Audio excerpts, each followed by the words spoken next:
আজকাল সবাই ভাইরাল হতে চায়, সব কিছু ভাইরাল হয়ে যাচ্ছে। খাবার হোক, পোশাক হোক বা সংস্কৃতির অন্য কোনো অংশ বা অন্য কোনো ভিডিও ফুটেজ যে যেভাবে পাচ্ছে ভাইরাল হয়ে যাচ্ছে।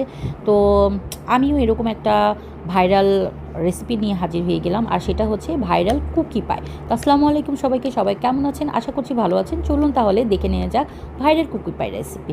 তো প্রথমেই আমি 200 গ্রাম বাটার নিয়ে নিয়েছিলাম। রুম টেম্পারেচারে থাকা বাটারটাকে আমি মেল্ট করে সাইডে রেখে দিয়েছি এবং সামান্য একটু বাটার আমি রেখে দিয়েছিলাম আমি পাত্রটাতে, এবং সেখানে আমি বড় সাইজের একটা ডেইরি মিল্ক এবং একটা ডার্ক চকলেট আমার বাসায় ছিল, সেটা দুটাকে আমি মিক্স করে এবং মেল্ট করে নিয়েছি। রেখে আমি এটাকে এখন সাইডে রেখে দিব এটা ঠান্ডা হওয়ার জন্য। এরপরে আমি আমার যে বাটারটা আমি যে পাত্রটাতে রেখেছিলাম সেখানে আমি এখন শুকনো যে ইনগ্রিডিয়েন্টসগুলো সেগুলো আমি একটা একটা করে মিক্স করতে থাকবো। প্রথমে আমি নিয়ে নিচ্ছি 2.5 কাপের মতো ময়দা। 2.5 কাপ ময়দা নিয়েছি আমি বাটারটার সাথে। এটা একটু মিক্স করে নেওয়ার পরে আমি অন্যান্য যে উপকরণগুলো আছে সেগুলো দিব। তো এখানে আমি দিয়েছিলাম 1/2 কাপ চিনি। তো আমি চিনির পরিমাণটা একটু কম দিয়েছি, যেহেতু চকলেট ব্যবহার করব, অন্য সব কিছুতে একটু মিষ্টি থাকবে। তো এরপরে আমি রুম টেম্পারেচারে থাকা 2টা ডিম নিয়ে নিয়েছি এবং 1 চা চামচ নিয়েছিলাম আমি বেকিং সোডা। এটা কিন্তু আমি বেকিং পাউডার না, বেকিং সোডাটা ব্যবহার করেছি এবং 1 চা চামচ ব্যবহার করেছি আমি ভ্যানিলা এসেন্স। তারপরে এটার ডোটা যখন রেডি হয়ে যাবে তখন এটাকে আমি 10 মিনিট রেফ্রিজারেটরে রেস্টে রাখবো, কিন্তু আমি আসলে রেফ্রিজারেটরে রাখতে ভুলে গিয়েছিলাম, যার কারণে আমি পরবর্তীতে বিষয়টা আপনারা দেখে বুঝবেন আমি কী সমস্যার সম্মুখীন হয়েছিলাম।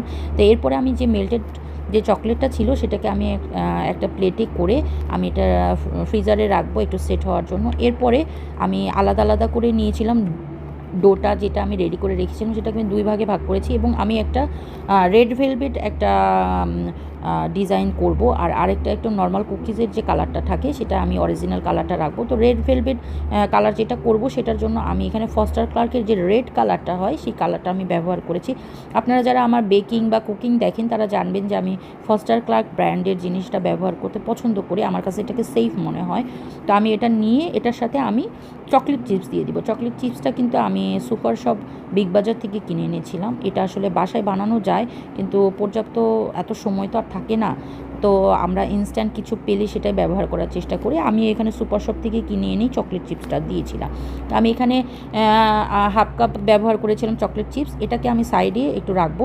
রেখে আমি এখন যে অরিজিনাল কালার যেটা ছিল কুকিজের সেটার মধ্যে আমি 1/2 কাপ দিয়ে দিব চকলেট চিপস। তো এটাকে দিয়েও আমি খুব ভালো করে মিক্স করে নেব চকলেট চিপসটা দিয়ে। তো আপনারা দেখতেই পাচ্ছেন আমি যে ডোটাকে রেফ্রিজারেটরে রাখতে ভুলে গিয়েছিলাম, এটার জন্য এটা কিন্তু একটু অয়েলি লাগছে, ওইভাবে সেট হয়নি, যেটা আপনি রেফ্রিজারেটরে রাখলে সেট হতো। এরপর আমি নিয়ে নিয়েছি বাটার পেপার বেকিং পেপার যেটাই বলেন না কেন, সেটা নিয়ে ছোটো ছোটো করে বল করে আমি এটার একটা ডিজাইন করব। একটা দিব অরিজিনাল কুকিজের যে কালারটা সেটা, আর একটা রেড ভেলভেট, এভাবে একটার পর একটা দিয়ে এই যে মাঝখানে যে অংশটা ফাঁকা থাকবে এখানেও আমি দিব। দিয়ে এখন আমি মেল্টেড যে চকলেটগুলো ছিল সেটা আমি একটা চামচ দিয়ে এটার উপরে ছড়িয়ে দিব। তো এটার উপরে খুব ভালো করে ছড়িয়ে দেওয়ার পরে উপরে থেকে আমি এই কুকিজের আরও একটা লেয়ার তৈরি করব। তো আপনারা দেখতে পাচ্ছেন যে আমার চকলেটটা দেয়া হয়ে গিয়েছে, মেল্টেড চকলেটটা আমি এখানে দিয়েছি। এরপরে কুকিজের যে অংশটা ছিল সেটা আমি এখানে দিয়ে দিচ্ছি। তো এখানে আমি একটা কাজ যেটা ভুল করেছি সেটা হচ্ছে নিচে যে লেয়ারটা, ফার্স্ট লেয়ারটা যেটা দিয়েছিলাম আমি কুকিজের, সেটা একটু আমি মোটা মোটা করে ভারী ভারী দিয়েছি এবং যার কারণে আমার এখানে কম পড়ে গিয়েছে। আপনারা একটু ছোটো সাইজের করে দিবেন, তাহলে 2 লেয়ারটাই সমান থাকবে। এরপর এটাকে আমি রেডি করব হচ্ছে এয়ার ফ্রায়ারে। আমি যেহেতু এটাকে বেক করব, তো আমি প্রথমে এয়ার ফ্রায়ারে 160 ডিগ্রি সেলসিয়াসে আমি এটাকে 10 মিনিট আমি এটাকে প্রিহিট করার জন্য দিয়েছিলাম। প্রিহিট করার পরে তারপরে আমি এটা এখানে দিয়েছি। দিয়ে আমি কিন্তু একটু পরপর 10 মিনিটের জন্য এটাকে আমি বেক করব, কিন্তু আমি একটু পরপর আমি দিয়ে দেখব, কারণ এটা যদি পুড়ে যায় বা খুব বেশি কুক হয়ে যায় তখন কিন্তু এটা ভালো লাগবে না। তো এই যে আমি এখন বের করেছি, আমার কুকিজটা হয়ে গিয়েছে, ভাইরাল কুকি পাইটা রেডি। এটা যখন চামিচ দিয়ে দিব না, এটা একটা ক্রিস্পি ভাব থাকবে।